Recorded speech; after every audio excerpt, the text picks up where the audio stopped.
you can imagine the status quo is changing because this was not, conceptualized and established by your government. So, so that we promote local seed production, because that's the best option for us. Because the thing is, when you import seeds, alongside you are introducing new pests, plant pests into the country. At the same time, you are introducing new plant diseases into the country, and you are also introducing new weed species into the country.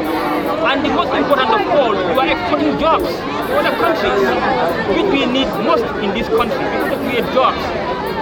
So it is very, very important that we promote local seed production and we promote the usage of locally produced homegrown seeds, because it is the best option for the country. Because I want to state here that seed production is one of the pathways for job creation in this country. As I just highlighted before, $30 million in the Gambian condition is a lot of money. So if we can,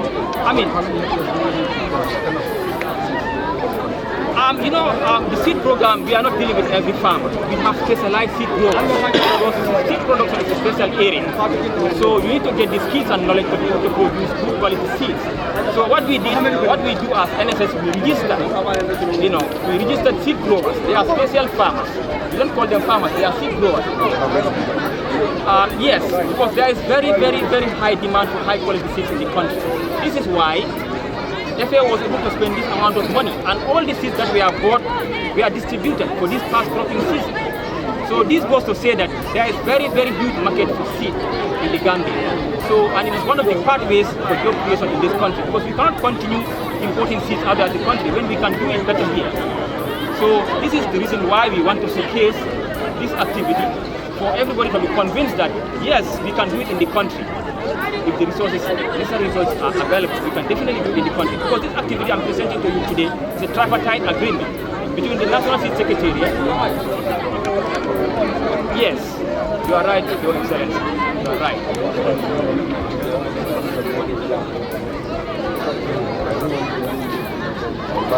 Yes, you are quite right, Your Excellency. So this activity, we're talking about 100 hectares.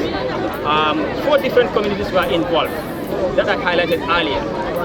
Jahali was involved. We allocated 20 hectares to them, and we expected to produce about 80 metric tons of rice seeds. A variety called 3137. So the commercial value, we're talking about 1 ton can cost you about $50,000. Just 1 ton. That is 100,000 kilograms of seed, rice seed, of this rice seed can cost nothing less than $50,000. That is $50 to a kilo. So Madina was giving 20 hectares, Welingara was giving 20 hectares, and Yani Sukuda was giving 40 hectares. So all in all, an area of 100 hectares was into production, and we produced nothing less than 400 metric tons of rice seed, which is already ready, packaged in this form, certified by the National Seed Secretariat, and waiting to be marketed. So this is the activity that we want to showcase here for the government of the Gambia to know that this is what is existing, this is what we are doing as far as MOA is concerned, so that we definitely try to inform the general public that it should be a thing of the past for us to, importing seeds outside the country. We can do it locally here. I think it is the only option, and it is the best option as far as seed production is concerned. How do we maintain this for the long term? Yes, these are individual seed growers. They are private sector. They need to be organized in the first place. We are trying to organize them. This is why I said it's a tripartite arrangement. The NEMA project provided this line. It was difficult for the farmers to access. They provided plowing costs. They paid for the plowing, and they provided these empty bags. So the National Seed Secretariat, as also government, was responsible for overall coordination and monitoring and ensuring that the seeds are certified by the National Seed Secretariat as the contribution of government. So the farmers need to be organized. There is something that we need to call production financing. They need to be organized into cooperatives, and if they can be given a starting capital so that they can run their seed is business. Seed is business. With the starting support maybe for 2 or 3 seasons, they should be independent. They should not need any support from the government apart from the seed quality control and certification services and extension support. But anything related to production, they should be able to buy their fertilizer, they should be able to buy their foundation seed, they should be able to pay for their plowing costs, they should be able to provide the packaging material for themselves. So, because seed is business. Seed is business. So, if they can be given the starting capital, then they can move on.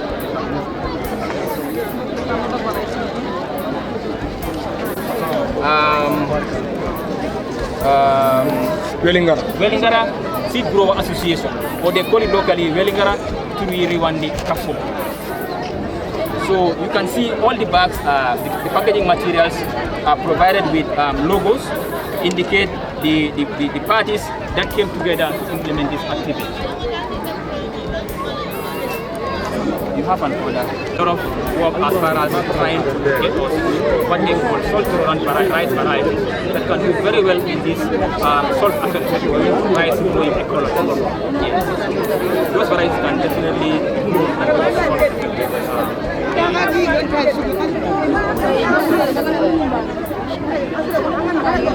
Yes, very well. Very well. Very well.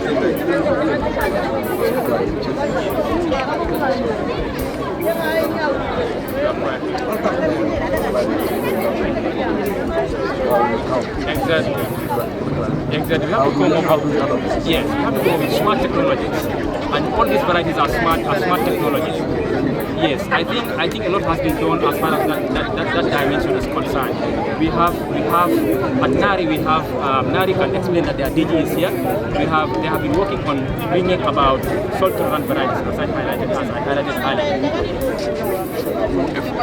Yes. Yes.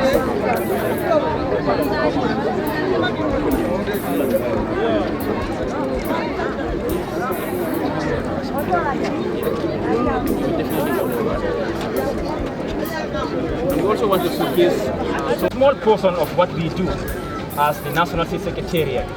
The backbone of NSS is seed quality control and certification. This was something that was lacking in the country. This is why all the development agencies were not comfortable or were not allowed to use donor funds to procure seeds locally. So this is why they were leaving our so-called seeds in the country, go to Nigeria, go to Guinea-Conakry, go to Mali and buy seeds and bring to it. So this is why, as I highlighted earlier, this is why this year FAO was convinced to spend about $30 million to buy locally grown seeds. So this is just a small fraction of what we do in our seed testing laboratory. This is called germination analysis. Because before we certify seeds, seed certification is a long process. It is not something that you sit in the office and do. It is field-based and laboratory-based. So this is one of the laboratory-based activities that we do. Because before we certify your seeds, we definitely have to ascertain, this is ground here, we have to ascertain the quality of the seeds, because the seeds that you are producing are meant for the general public, and they are going to spend their money to buy seeds. So for farmers to have value for their money, we have to definitely ascertain the quality of the seeds. So this is in the interest of the farmers, and this is the reason why the National Seed Secretariat was established, so that we start certifying our locally grown seeds, so that we can stop importation of seeds into the country. So this is called germination analysis. There are different methods used for germination analysis. Yes. So we have rice, we have groundnut, we have maize, we have cowpea. Yes. So this is just one of these things that we do in the laboratory.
Vai uma beco.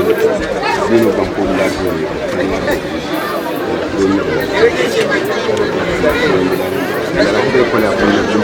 Vai o mundo na ela bolo velari. Eu mantenho na bunda. Bunda velari começa.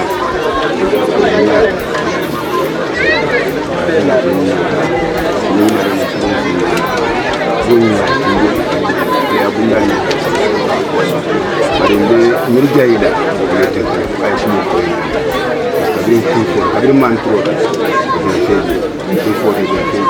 Ko ko ma ni to ya kun tendo yanda su banyami wala su wala mi minna bunda wala bunda nanya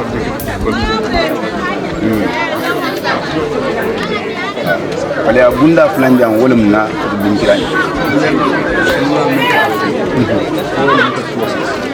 sala milka fi ntolla wol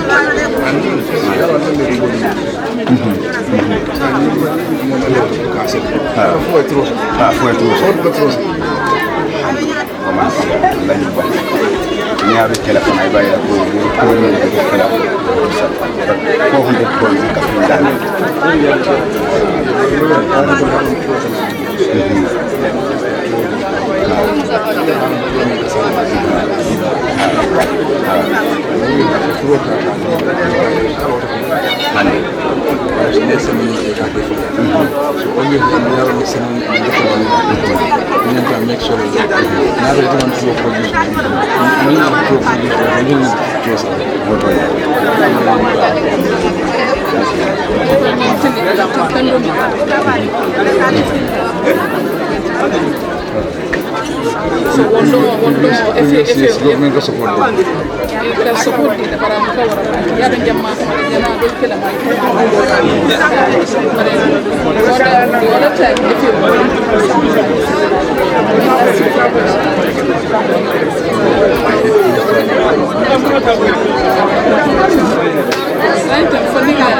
Obviously, it's a must that they must purchase seed. If you are going to purchase seed, you need to purchase the also here, first class here, homegrown one,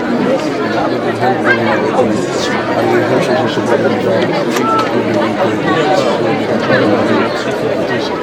At the same time, I think part of the project, if the project is going to continue producing seeds to farmers for a period until they can sign that contract. That's what they said. That's what we think. Yes, they said they cannot be built directly with individual situation. So what advice was to try and transform these people into seed enterprises. Yes, enterprises so that the project can give them starting capital to start their own seed businesses. So that marketing constraint or challenge will no more be on the government. They are in the private sector, so they will produce their seeds. It's their responsibility to sell their seeds. There's a long process. There's the matching process. Yes. So that they can access. Minister. Yeah, There's another story.